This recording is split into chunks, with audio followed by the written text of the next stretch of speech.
My brother risked Grandpa's life for gaming, so I made sure he lost everything he had. So this all started a few months ago, and let me tell you, it still makes my blood boil just thinking about it. My grandpa has been the backbone of our family for decades. He's in his late 70s, a little slow on his feet, but sharp as a tack. He's pretty much raised me and my brother since our parents died when we were kids. Grandpa's health isn't perfect, but he's been stable, mostly because he follows his doctor's orders like a hawk, except for my brother, who decided to throw that all to the wind. My brother Jake is 24 and absolutely addicted to gaming. Not the casual kind either. I mean all day, every day, no matter what. He's dropped out of college, won't hold a job, and lives off small freelance gigs and whatever we do for him. We've tried everything. Therapy, interventions, even cutting off internet access at home, but nothing sticks. Here's where things spiral. Grandpa's got this prescription for blood thinners because of a mild stroke he had a year back. The meds are super important, can't miss doses. Anyway, Jake was playing this new FPS game that just dropped, one of those competitive nightmare scenarios.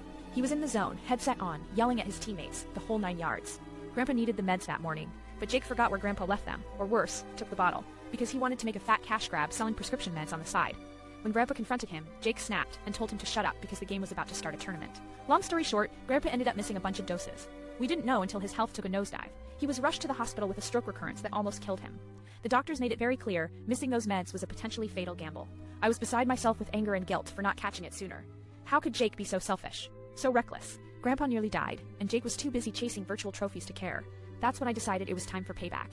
I'm not proud of what I did, but sometimes you gotta play dirty when someone's literally gambling with a life. First, I quietly started gathering dirt on Jake from his gaming circles, and freelance work turns out. He'd been grifting people out of small but legit sums, scamming indie devs and buyers on places like eBay and Twitch.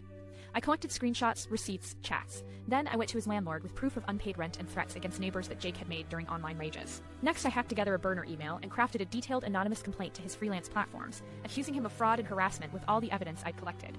He got banned from every gig site he used to scrape by, but the cherry on top was getting creative with his gaming sponsors and streaming audience. I sent anonymous tips to the organizers of his last online tournament, including proof he was violating the terms of service by using illegal mods and bots to cheat. Within days, he was not only disqualified but banned for a year from the entire competitive circuit. Jake freaked out and started threatening me, but I was ready. I recorded all his threats and forwarded them to the police. Nothing criminal, but enough for a stern warning. Most importantly, I made sure Grandpa was safe. I moved him into assisted living with a nurse who actually monitors his medication. Jake hasn't seen him in weeks. Turns out Jake's whole world crumbled. No job, no income, no online rep, no apartment, and his brother fighting. When he showed up at the house last weekend begging for help, I told him flat out he'd lost everything because he chose games over family. And that wasn't just selfish. It was damn near criminal. I know it sounds harsh, but honestly, it's been the only way to snap him out of this spiral. Grandpa is on the mend, safer than ever, and finally, Jake is forced to face the consequences of his actions. A little poetic justice never hurt anyone.